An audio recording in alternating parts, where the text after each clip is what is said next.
So with our handsome Mr. Tucker, ready, sir? We're going to warm up with a couple little find its, and then from there into some name recognition. So I'm just going to go ahead and toss the food off to the side. I know some of them do blend with the flooring a little bit too well. Ready? We'll do another little find it.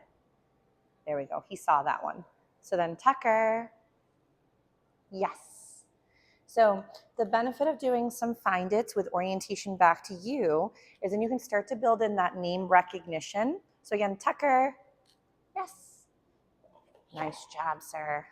Good boy. And again, excuse my voice. It is getting better, but it's still a little bit cracky. Ready? Tucker. Yes. So if, again, Mr. T is sometimes taking his food a little bit harder, remember that sometimes can be that excitement or some, a little anxiety, a little bit of woohoo. So if you're finding he's getting a little too mouthy, remember flat palm to feed the snacks. So again, Tucker. And then you could feed flat palm so he doesn't get your fingertips while sometimes excited, though he's doing a real nice job being gentle. So after warming up with a couple of these little find its with name recognition, this can also build into Tucker, come, yes, into some gorgeous recalls. So remember, his name does not necessarily mean come check in. His name could be, hey, you, and then you might have to let him know what the next step might be. So just because you say your puppy's name, remember though, if you're overusing his his name, oh, this darn tickle, it's coming to the end of me. So sorry. I thought I'd get away with it.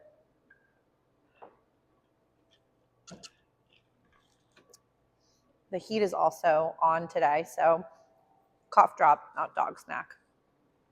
So, but if again, you are using your puppy's name often and he's checking in but doesn't really get a response from it, you might be losing out on your name recognition. So, I'm so sorry again. Ready? Nice. So because if we constantly say something and the puppy hears it, but they don't start to create associations with it, you're more than likely going to lose out on what that thing or item might mean. So Tucker, come. Yes. So if throughout the day, what I mean by that, he hears his name. So you'll notice that a lot of times when I'm talking about the pups, I abbreviate their names because I, don't want them to hear their name and then they check in and I give them nothing in return. So because if I constantly, got some itches. If I'm constantly saying something and then they're checking in and then I give them no feedback, then they might hear their name another time and expect to maybe be another situation where they should ignore. So make sure that your words or your things you're working on are not losing out on their meaning. So I'm just going to do a quick drink. And of course, he's moved on to the slow feed bowl that I have in the corner. He's like, this could have some good snacks. Tucker. Oh, a little bit of a water break. That's allowed. So let's say you said his name and nothing happened because he got a little distracted. I wouldn't repeat yourself over and over. I'd maybe say like a second time tops and then go help your puppy. So ready? Tucker. Yes. Good job. So, and it's perfectly fine to have some water. I just don't want him tanking up where his tummy gets too full too fast. Nice job, sir. So let's say we're going to work now a little bit with some puppy push-ups. And again, I'm sorry about my tickle. Oop, bumped my mic. Because this darn cold is going to be the end of me. But it's been over like a week. And it has been still like this progressive little tickle in my throat, which of course gives me coughing fits, which is just awful. So let's say we're going to do some puppy push-ups. So I'm going to pretend Mr. T doesn't know how to do a sitting position. So I'm just going to get him up and wiggling just so we can try again.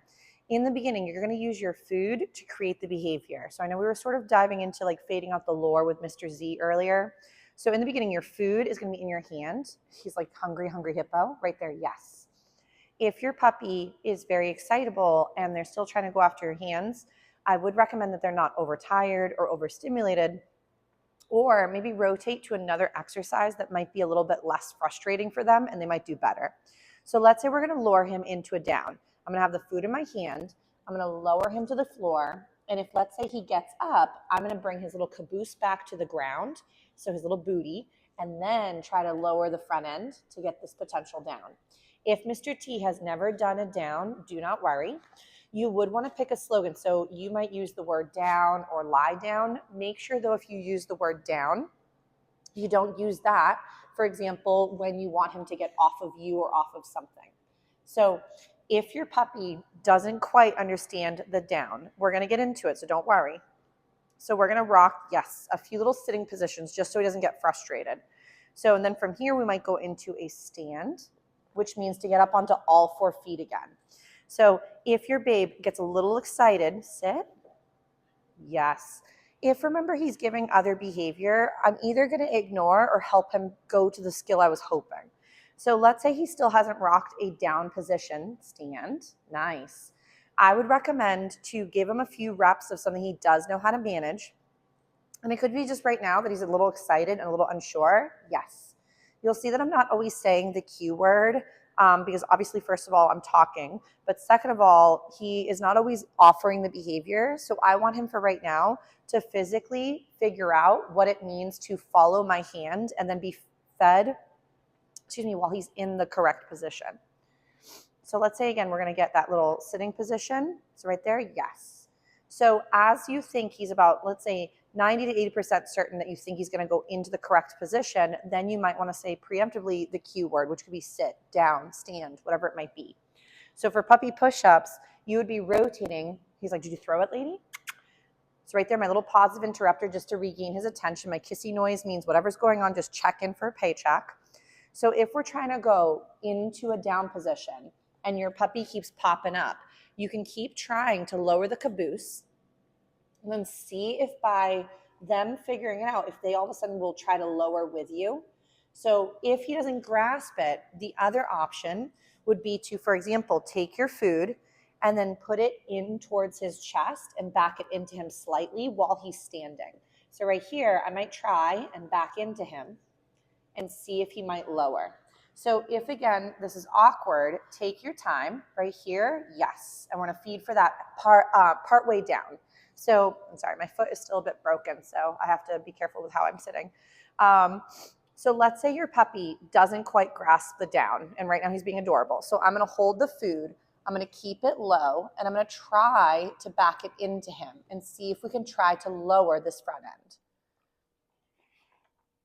Close. He's like, lady, my brain's melting.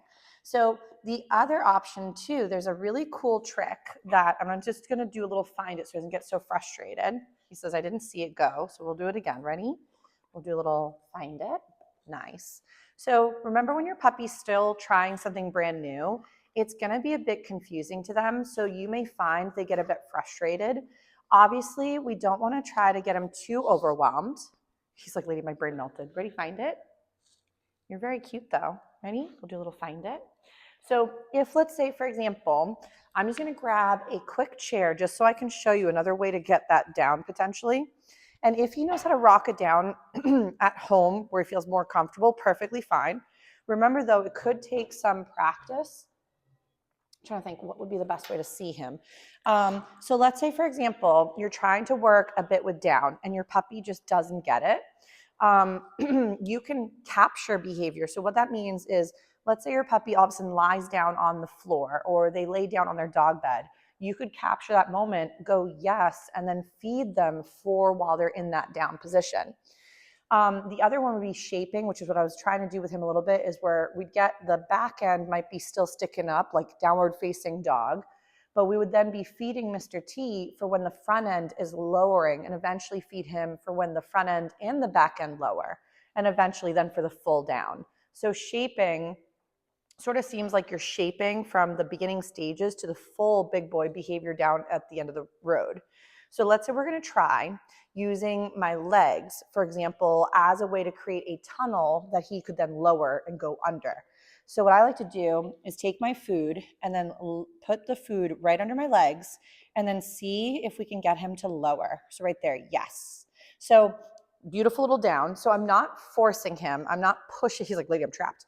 I'm not pushing on him to get the down. So some folks have in the past tried to push the dog's shoulders or push the dog's rump down to get a behavior. And the problem with that is then your babe might always need, for example, that push or that pressure. So right now he's he's like, this is a cool tunnel, is you're building up this ability for your puppy to start learning how to move their body without you forcing it. He's like, keep going. So we'll do another little find it. And then eventually you just wouldn't use your body as a stepping stone. So remember, just like when we were learning too, he's like, I'll do over and under. Is when we're first starting something brand new, we might have to rock it at a very easy and simplistic starting point and then build into the bigger skill. He's like, I can back up. So let's say again, we're going to try once more. Oh, that was a beautiful down. Nice job falling. He says, I fell over into a down. Good job. So he says, this is the greatest day of his life. We'll do another little find it, get him up and moving. So let's say I'm going to take my legs out of the situation. I'm going to see if we can try. I'm just going to move my chair a little bit. And I'm sorry again about my darn tickle. So now let's see if I can get the down without having to use, for example, my legs and see how he feels. So I typically recommend when you're starting for a down position is to put the booty on the floor first, maybe even feed for that little stage and then feed for the full behavior. So remember this jumping, he's just excited. He's like, why is this not working for me when it worked last time? So I'm going to go ahead, I'm going to lower the food. Nice, down, beautiful. So in the beginning, he maybe was a little confused. He maybe has never done a down. Whatever's working, no worries at the home front. But this may be because of the new environment, the distractions, the novel person. Maybe he's not as sure about what I'm asking. So right here, I'm actually jackpotting him, which means that I'm feeding him one snack after another, like I mentioned with Mr. Z earlier, for being in the position and creating more value in that spot. So the benefit of feeding several reps while they're in a position is that you can make this bank account a little bit heftier because you keep putting in deposits for this account. So now he's creating more value and lying down, or maybe lying down seemed like a silly idea because when you're a puppy, it's much more fun to do everything but stationary skills. So this is really pretty. So now maybe I want to get him back up. So I'm going to go into a stand and feed him for that. So puppy push-ups would consist of sits, downs, and stands, and you can rotate. So we might go sit, and then yes to feed. And then again, my hand could be empty. I'm going to try for the down. He's like, my brain melted. So if, again, he doesn't quite grasp it, you can either try to keep your hand low, yes, and wait for the behavior to happen. So sometimes give him a few moments to try to figure it out. I'm sorry that probably wasn't the most beautiful angle. So then we might go into a stand. Nice. So puppy push-ups, you would be able to rotate through these three. So we might get our sit. Yes. If you tend to always do sit, down, stand, I would recommend to rotate. So from here we might go stand. Yes, eager man. And then we're going to feed for those moments. So now we might try another little sit. Yes. And then from here we might try for our down. And again, if his little caboose gets a little confused, there we go. Yes. He might like to do in the beginning front end first, then back end into a down, and that's fine. The main goal is that you're just getting progression from one thing to another. It doesn't have to be the prettiest thing you've ever done. So just like with us, when we're starting something, it is not the most beautiful, let's say, painting you've ever done if you've never done painting. Or you're not an instant beautiful bowler if you've never tried bowling. So you always have to start somewhere and build, and that's completely normal. This is beautiful. So we might get a little stand. He's like, oh, I finally got into my down. There we go. Yes. Beautiful. So maybe what I'll try again is we'll rotate through a few more and then we'll try a few other fun things. Ready? So we're going to go into a sit. Yes. From here, we might try a stand. He's like, my brain slightly melted. Big boy thoughts. Yes. So notice how I don't repeat myself. And then we might go into another little sit. He's like, but I'm so hungry. Right there. Yes. If you find he's turning into a little bit of a land shark again, down. Yes. Then I would recommend to rotate through a few other easier skills or give a break. I would never work with your puppy for more than 5 to 10 minutes at a time, especially if he starts to give you a hard time. If you're finding he's doing stellar, it's been 15, 20 minutes, great. But I wouldn't expect that type of length in the beginning. Very nice job. Ready? Find it. So another little skill to work on is also cueing for eye contact. So I'm just going to grab another little cough drop so I can make it through my sessions. A little bit more water to avoid the tickle of doom. You're doing a very good job, Mr. T. But remember to think of all of these different skills as having bank accounts. So if, let's say, sitting happens much more readily, it's probably because sitting has been given a lot more deposits than, let's say, downs or the stand or up position. See, there we go, a beautiful sit. So if you're finding sort of your downs are not as fluid, try to ask for more downs here and there when it's possible. Remember though, if your babe is nervous or overwhelmed, we do not want to force him into a sitting or down position because it's going to ruin those behaviors. So I know I've dived into this in a few other little moments with other pupperoos, because remember that if your babe is, again, giving you a hard time, they're having a hard time, which sometimes behaviorally there could be something going on where your babe does not feel safe or comfortable or is confused or overwhelmed. So those would not be the moments where I'd make my dog have to deal or force them into a situation, because then it's going to create negative associations with me, the environment, and whatever we're trying to work on. So you could technically poison your skill, like your sits, or you could poison your food in the sense that now the food was the bringer of the bad. Nice job. So I will also capture behavior, like I mentioned. So there's luring, capturing, and shaping. I did send along some resources prior, so there are written materials on some of this as well. But if you have questions or concerns over any of it, do check back in. So let's say we're going to work on cueing for eye contact. So eye contact can be really helpful. So creating, for example, a look or watch me. So this could be, oh my goodness, I know, so hard being a big boy working in class. Here you go, we'll do a little find it, keep it easy. So a look or watch me, and there's a lot of slogans out there. So some people say eyes, focus, look, whatever you'd prefer, watch me. I like to typically use look, but it could be, again, if you prefer something different, just let me know. So I'm going to start off with a look. So the way this is going to work is, again, I'm just breaking up some of his snacks into smaller tidbits. So, but my puppy's already kind of honed in on me, so I'm not going to bring it to his nose. If he was like, lady, I don't even care what's happening. Like, let's say, for example, he was off doing something else and he was really distracted. I might go and get his attention. I might bring him into my space. He's like, where'd it go? Show it to his sniffer. And then from there, look, and then yes to feed. So I don't want to make the eye gaze so long that I either lose my puppy's ability to check in, or that he looks away, looks back, looks away, looks back, and now he thinks it might be for disjointed or breaking of eye contact. So I'm going to go ahead, set him up in front of me. I'm going to go into a look, and then yes to feed. So the benefits of getting eye contact is, and I'm going to send him away so he can take a little break, is the benefit of eye contact is it builds up your babe's ability to hone in on you versus the environment. It could also help them hone in on you versus a distraction, and it could help them check in, and then you could move on to another skill after. So we go another little look. Yes. Oh, he's like, lady, where'd it go? I flung one from my hand by accident. Here's a crumb on my finger. So let's say, again, we're getting pretty good at some of these skills.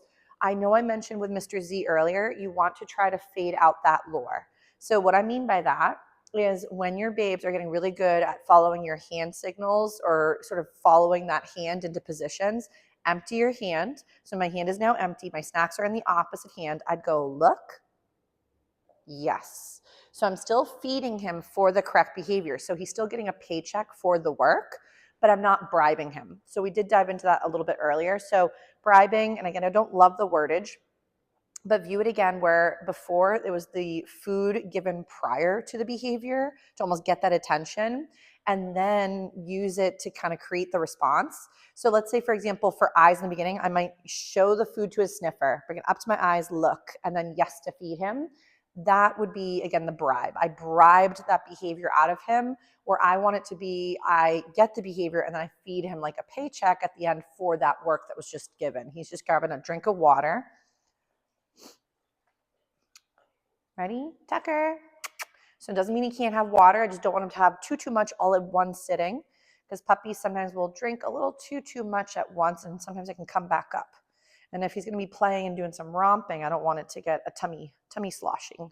So we might go look, yes. So, and again, I might do short and sweet. So again, look, yes. So I have several snacks ready. Look, yes. If your puppy looked away or they couldn't manage it, either take a break because the environment's become too difficult or they're too tired, or make sure that they're short and sweet where it's successful and easy for him without looking away throughout the look behavior. You're doing a very nice job, sir. So we'll do another little find it. And then from there, we might go back, Tucker. Yes, nice job. So great little name recognition. Again, sorry about my chair just hanging out. We were using that again, obviously, for working some of those little down positions that he didn't quite grasp. So maybe we could go into oh, he didn't see that one. Ready? Find it. He'll get better with these find its. He's like, lady, I don't even know where it went. Oh, now he found them. What a brilliant boy. So let's say, again, we're going to try back to those puppy push-ups for a moment. So I might do a little Tucker, come. He's like, hold on, I swear there's more crumbs. So if I don't quite get his attention, remember, yeah, nice job. Either give him the chance, like I'd say wait, let's say 3 to 5 seconds, see if there's like some, thing going on where he's maybe doing some thinking about it or distracted, and then give him the benefit of the doubt, see if he can figure it out. If he doesn't respond though, and you notice he's getting more distracted or more further off in the distance, I would highly recommend to then help him again. So if your babe doesn't respond to 2, then I wouldn't say anymore. I'd go and get your beauty or help him be successful. So let's say from here, he's already in a beautiful little sit. I'm just going to get him up so we can see him a little bit better. Go into a little sit. Yes.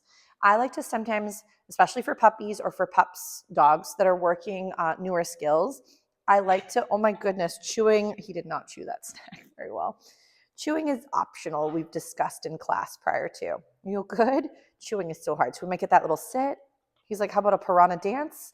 If he gives you some jumping, this is probably a signal that he's getting tired. I know he's been hanging out with us since like 9:30 this morning. So when it comes, and maybe he's got to go potty. Oh, yes. Okay, we're going to sneak him out for a quick pee, and then we'll be right back, and we'll continue where we were in just a second.